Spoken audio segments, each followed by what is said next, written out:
Hello guys, এটা হচ্ছে আমার এই সিজনের প্রথম প্রি ওয়েডিং শ্যুট।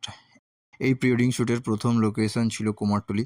কুমারটুলিতে আমরা দাদা দিদিদের শাড়ি পাঞ্জাবিতে কিছু ফটোজ নিয়ে নিচ্ছিলাম। আমার সাথে অমিতদাও কিছু ভিডিওস নিয়ে নিচ্ছিল।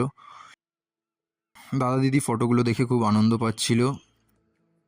ওখান থেকে আমরা কুমারটুলির ভেতরে ঢুকে কিছু শট নিই। তারপর দাদা দিদিরা ড্রেস চেঞ্জ করে আমাদের সেকেন্ড লোকেশন প্রিন্সেপ ঘাটে চলে আসে। প্রিন্সেপ ঘাটে আমরা কিছু শ্যুট নেওয়ার পরে অন্ধকার হয়ে যাচ্ছিল বলে আমরা ব্রিজের কাছে গিয়ে কয়েকটা শ্যুট নিই।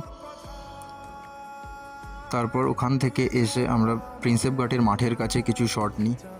আমি টুনি লাইটগুলো দাদা দিদিদেরকে জড়িয়ে কিছু শট নেওয়ার চেষ্টা করছিলাম। আর এই হচ্ছে আজকের ফটোস। দেখা হচ্ছে পরের ব্লগে। তোর সাথে আজ থেকে